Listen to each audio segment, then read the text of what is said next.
வணக்கம். வாழ்க்கையில் சில சந்தோஷங்கள் அதை நாம் மிஸ் பண்ணவே முடியாது. சில சந்தோஷங்களை நாம் மிஸ் பண்ணிடுவோம். ஆனால் பாடல் அப்படிங்கிற ஒரு குதூகலம், ஒரு கொண்டாட்டம், ஒரு ரசனை, ஒரு ரசவாதம் அதை நம்மளால் பிரிச்சே பார்க்க முடியாது. நம்ம கூட அது பயணிச்சுக்கிட்டே இருக்கும். இன்னும் சொல்லப்போனால் வேறு ஒரு விஷயம் போல பாடலை நம்ம கணிச்சிட முடியாது, பிரிச்சிட முடியாது. ஒரு பாட்டு 4 நிமிடம் ஓடுது. அந்த பாட்டை கேட்கும்போது நமக்கு பழையன புகுதலும் கழிதலுங்கிற மாதிரி இல்லாமல் பழையன புகுதலும் அப்படின்னு வந்துடும்.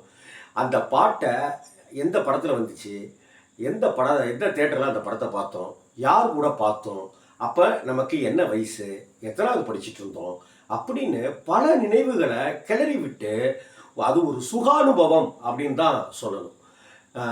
1983 வருஷம், அந்த 83 பீக் அப்படின்னு சொல்லுகிற கிட்டத்தட்ட பரபரப்பாக கொண்டிருந்த 2 இயக்குனர்கள் பட்டையை கிளப்பிக்கிட்டே வராங்க.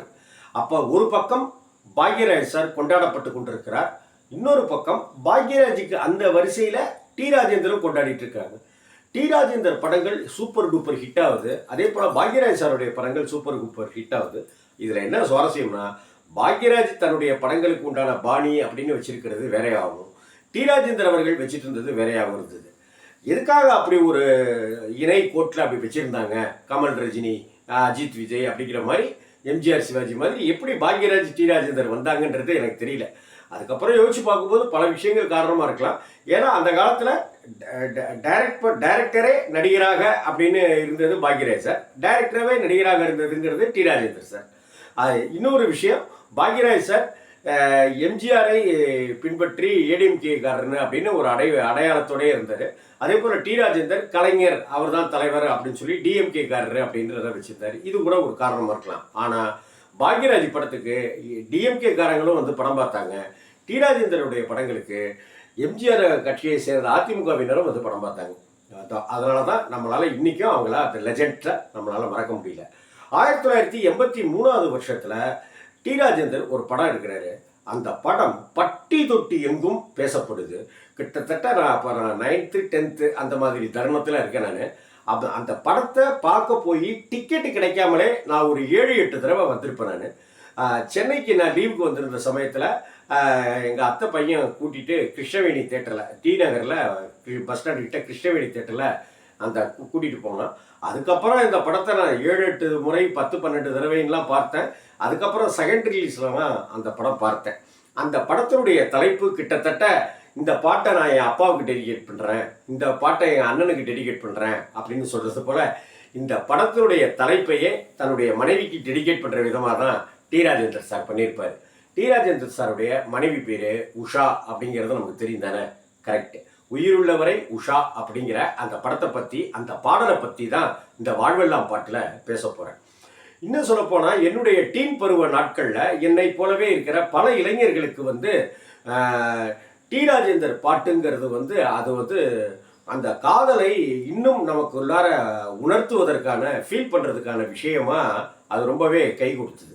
அந்த வரிகள் இருக்குல்ல, கண்ணதாசனுடைய வரிகள், வாலி அவர்களுடைய வரிகள், பட்டுக்கோட்டையார் வரிகள் அப்படின்ட்டுலாம் சொல்கிறோம், உடுமலையார் வரிகள், வைரமுத்து சார் வரிகள், பழனி பாரதி வரிகள்லாம் சொல்கிறோம்ல. டி ராஜேந்தர் சாருடைய பாடல் வரிகள் மட்டும் ஒரு புது தினுசாக இருந்தது. அதே போல் அவருடைய இசையும் பார்த்தீங்கன்னாக்கா வேறுபட்டு தனிச்சு காமிச்சுது. ஒரு இசையை கேட்டாலே இது டி ராஜேந்தர் சார் இசை அப்படின்னு சொல்லிடலாம். ஒரு வரிகளை கேட்டாலே அந்த 4 வரியை இது டி ராஜேந்தருக்கான வரி, அவர் தான் இது மாதிரி எழுத முடியும் அப்படின்னு சொல்லிடலாம். இன்னொன்று, அந்த அன்னைக்கு இருந்த இளம் வயதினர், டீன் பருவத்தினர், வாலிபர்கள், அந்த யுவதிகள், அவங்களுக்குள்ளார ஒரு கிறுகிறுப்பையும் ஒரு கிளுகிழுப்பையும் ஏற்படுத்திச்சு டி ராஜேந்தருடைய பாடல்கள்.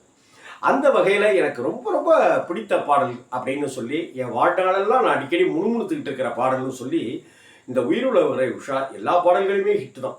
அதில் இந்த பாட்டை நான் ரொம்ப ரசிப்பேன். அப்போவே அவர் ஒவ்வொரு வார்த்தைக்கு தகுந்தது போலவும் காட்சிகளை வைக்கிறதுல அவர் ஜித்தனாக இருப்பார். எப்போதும் அப்படி தான் வைப்பார். அந்த உயிருள்ளவரை உஷாவே அப்படி தான் வச்சிருப்பார். அந்த பாட்டு, இந்திரலோகத்து சுந்தரி ராத்திரி கனவினில் வந்தாளோ, டிங் டிங் டிங் டிங். எஸ்பிபி சாருடைய குரல் வந்து டி ராஜேந்தருக்கு ரொம்ப ரொம்ப பிடித்த குரல் அது. எஸ்பிபி சாரை வந்து இஷ்டத்துக்கு பாட வச்சு அமக்களை படுத்தியிருப்பார் நிறைய பாடல்களில். அதே போல் சசிரேகா அம்மாவுடைய வாய்ஸும் டி ராஜேந்தர் அவர்களுக்கு ரொம்ப ரொம்ப பிடித்தது. இளையராஜா அவர்களும் டி ராஜேந்தர் அவர்களும் சசிரேகாவுக்கு நிறைய வாய்ப்புகள் கொடுத்துருப்பாங்க. ரொம்ப தனித்துவமான குரல் சசிரேகாவுக்கும். சசிரேகாவுக்கு இந்த பாட்டில் வந்து வரிகள் கிடையாது, ஹம்மிங் மட்டும்தான். ஆனால் ஹம்மிங்லேயே ஜாலம் பண்ணியிருப்பாங்க சசிரேகா மேடம். அதே போல் எஸ்பிபி சாருடைய குரலை நம்ம சொல்லவா வேணும். அந்த இந்திர லோகத்துக்கே நம்மளை அப்படி கூட்டிகிட்டு போய் அந்த மோகினிகளோட அந்த தேவதைகளோட நம்மளை ஒரு ரவுண்ட் அடிச்சுட்டு வந்து உட்கார வைக்கிற வகையில தான் இந்த பாடல் இருக்கும், இந்த துள்ளல் இருக்கும், அந்த வரிகள் இருக்கும். அவ்வளவு நம்மளை வசப்படுத்தி விடுகிற, நம்மளை ஒரு உற்சாகப்படுத்தி விடுகிற அந்த பாட்டு. அந்த பாட்டில் ஹம்மிங் தாங்க ஃபஸ்ட்டு ஆரம்பிக்கும். ஏலே லம்பர ஏலே லம்பர ஏலே லம்பர ஹோய், ஏலே லம்பர ஏலே லம்பர ஏலே லம்பர ஹோய், டிங் டிங் டிங் டிங் டிங். சசிரேகா அம்மா வாய்ஸ். இந்திர லோகத்தில் சுந்தரி ராத்திரி கனவினில் வந்தாளோ, மோகினி போல் வந்து காளையன் உயிரினை பருகியும் சென்றாளோ. எப்படி? இந்திர லோகத்து சுந்தரி ராத்திரி கனவினில் வந்தாளோ, மோகினி போல வந்து கனவுல ராத்திரி மோகினி போல் வந்து காளையன் உயிரினை பருகியும் சென்றாளோ. அதுல பாருங்க என்ன வார்த்தை. ரவி என்பேன் மதி என்பேன் கிளி என்பேன் நீ வா, உடல் என்பேன் உயிர் என்பேன் உறவென்பேன் நீ வா. ரதி மதி கிளி உடல் உயிர் உறவு வார்த்தைகள் வந்து விழுந்துகிட்டே இருக்கும். ஒரு மைக்ல டி ராஜேந்தர் பேசினாராலே சரசரன்னு எதுகை முனைக்கு பஞ்சமே இருக்காது, அப்படியே கட கட கட கட கடன்னு வரும்ல, அது மாதிரி தான் இது. அதில் உள்ள அந்த இடத்துல மியூசிக்கும் அப்படி தான் இருக்கும். மிருதங்கம், தபேலா, கிட்டாரு எல்லாமே வரும். டிங் டிங் டிங் டிங் டிங் அப்படின்னு வரும். பரதநாட்டியம் தான் இந்த பாட்டில் வந்து, பரதநாட்டியம் தான். அந்த பரதநாட்டியத்தை வந்து அப்படி பரதநாட்டியமாகவே காமிக்காம ஒரு வெஸ்டர்ன் ஸ்டைல் மியூசிக்கையும் சேர்த்து அந்த செட்டு போடப்பட்டிருக்கும். அவ்வளவு பிரமாதமாக இருக்கும். அதில் வரிகளும் பார்த்தீங்கன்னாக்கா எஸ்பிபி சார் வாய்ஸு.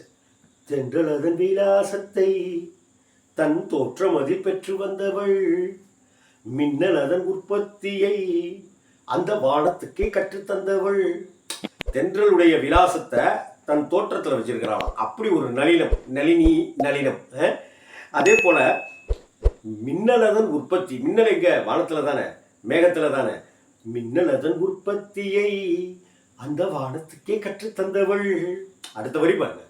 முகத்தை தாமரையாய் நினைத்து மொய்த்த வண்டு ஏமாந்த கதைதான் கண்கள், சிந்து பைரவியை சிந்தும் பைங்கிளியின் குரலில் ஒலிப்பதெல்லாம் பண்கள். பாவை புருவத்தை வளைப்பது புதுவிதம். அப்ப அப்படியே புருவத்தை வளைக்கிற மாதிரி காட்சிப்படுத்திருப்பார் நளினி வந்து, புருவத்தை வளைக்கிற மாதிரி. பாவை புருவத்தை வளைப்பது புதுவிதம், அதில் பரதமும் படிக்கிறது அபிநயம்.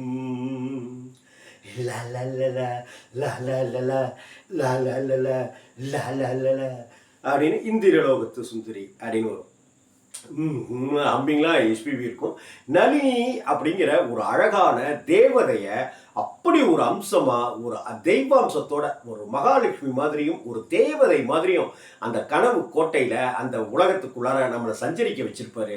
நம்ம நளினியினுடைய அழகை ரசிக்கிறதா, நளினியினுடைய கண்களுக்குள்ளார இருக்கிற அந்த கவிதையை நம்ம கவனிக்கிறதா, டி ராஜேந்தருடைய வரிகளுக்குள்ளார கவிதையை கவனிக்கிறதா, அந்த வரிகளை எஸ்பிபி சார் பாடுற ஜாலத்தை கவனிக்கிறதான்னு நம்ம திக்கு முக்காடி போக வச்சா டி ராஜேந்தர் சார். டன் வந்துட்டு கலைமகள் டன் டன் டன் டன் டன் ஆடினாள் டன் டன் டன் டன் டன், சலங்கைகள் குலுங்கினாள். என்ன புரியுங்க? கலைமகள் ஆடினாள், சலங்கைகள் குலுங்கினாள். மின்னும் விழிகை மெல்ல வைரம் கண்டது, நாணம் தழுவ பூமி உள்ளே ஒளிந்தது, கருவிழி உருது கவிதைகள் மலருது, பாதங்கள் அசையுது பாவங்கள். எப்படி பாருங்க, மெல்ல ஆரம்பிச்சு வேகமா கலைமகள் டன் டன் டன் டன் டன் ஆடினாள் டன் டன் டன் டன் டன் சலங்கைகள் டன் டன் டன் டன் டன் குலுங்கினாள் டன் டன் டன் டன் டன் மின்னும் விழியை மெல்ல வைரம் கண்டது நாணம் தழுவ பூமி உள்ளே ஒளிந்தது கருவிழி உருளுது கவிதைகள் மலருது பாதங்கள் அசையுது பாவங்கள் விளையுது எழில் நிலாடும் விழா நடக்குது தேனில் பலா ஊறும் சுவை அவள் சிரிப்பு டிங்.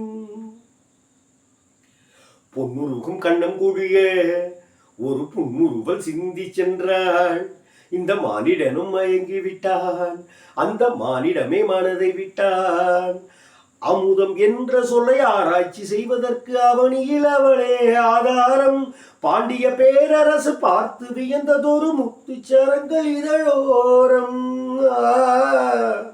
அப்படி காமிக்கும் போது நளினியினுடைய இதழ க்ளோஸ்அப்லையும் அந்த பாண்டிய பேரரசு பார்த்து அந்த முத்துமணி இருக்குல்ல மாலை இருக்குல்ல அதை இந்த இடத்துலையுமா வச்சு ஃப்ரேம் பண்ணியிருப்பாரு டி ராஜேந்தர் சார். அந்த பாட்டை கவனிச்சு பாருங்க, வார்த்தை அந்த வார்த்தை எல்லாமே அங்கே காட்சிகளாக காமிச்சிருப்பாருங்க அவரு. பொன்னுருகும் கண்ணம் குழிய ஒரு புன்முறுவல் சிந்தி சென்றாள் இந்த மானிடனும் மயங்கிவிட்டான் அந்த மானிடமே மனதை விட்டான் அமுதம் என்ற சொல்லை ஆராய்ச்சி செய்வதற்கு அவனியில் அவளே ஆதாரம் பாண்டிய பேரரசு பார்த்து வியந்ததொரு முத்துச்சரங்கள் இதழோரம். பாவை இதழது சிவப்பெனும் போது அதில் பரதம் படிப்பது ஏது இந்திர லோகத்து சுந்தரி ராத்திரி கனவினில் வந்தேனோ. கடைசியா படம் மோகினி போல் வந்து காலை உயிரினை பருகையும் சென்றேனோ. ரதி என்பேன் மதி என்பேன் கிளி என்பேன் நீ வா உடல் என்பேன் உயிர் என்பேன் உறவென்பேன் நீ வா இந்திர லோகத்து சுந்தரி ராத்திரி கனவினில் வந்தாடோ. அந்த பாட்டு டி ராஜேந்தருடைய மிகப்பெரிய ஹிட் வரிசையில் அந்த பாட்டு தனித்துவம் வாய்ந்தது. 80களுடைய மத்தியில் வந்து அந்த பைபாஸ் ரோட்டில் இருக்கிற ஹோட்டல்களில் வந்து கேசட்லாம் விற்கிற இது விஷயம் வந்தது. TDK 60 TDK 19. அதே போல் எல்லா ஊர்கள்லேயும் பல இடங்களில் டீ கடைகள் மாதிரி மியூசிக்கல்ஸ் கடை இருந்தது. என்ன பாட்டு கேட்குறோமோ அந்த பாட்டை பதிவு பண்ணி தருவாங்க. கேசட்டு கொடுத்துட்டோனாக்கா பதிவு பண்ணி தருவாங்க. இல்லை கேசட்டு நீங்களே போட்டு பதிவு பண்ணிக்கங்கனாக்கா கேசட்டுக்கு பதிவு பண்ணுறதுக்குன்னு காசு வாங்குவாங்க. அந்த சமயத்தில் என்னுடைய ஃப்ரெண்டு ஷங்கர் அப்படின்னு என்னுடைய பள்ளி தோழன் வந்து ஒரு மியூசிக்கல்ஸில் வேலை பார்த்துட்டு இருந்தான். அப்போ அதிகமாக எல்லாரும் பாட்டு பதிவு பண்ணிட்டு போகிறது வந்து ஒரு பக்கம் இளையராஜா சார் பாட்டையும் இன்னொரு பக்கம் டி ராஜேந்தர் பாட்டையுமா கேட்குறாங்கடா அப்படின்னு சொல்லுவோம். அந்த அளவுக்கு டி ராஜேந்தருடைய பாடல்கள் ஒரு தனித்துவமும் மகத்துவமும் மிக்கவை, ஜாலமும் ஒரு ஒரு ஒரு ஒரு உற்சாக குதூகலமும் தந்து கொண்டிருப்பவை. வாழ்வெல்லாம் பாட்டு இந்த படத்தில் இந்த உயிருள்ளவரை உஷா படத்திலேருந்து இந்த பாட்டை சொல்லியிருக்கேன். உங்களுக்கு இந்த பாட்டை பிடிக்குமா? நீங்கள் இந்த படத்தை எந்த தேட்டரில் பார்த்தீங்க? வணக்கம்.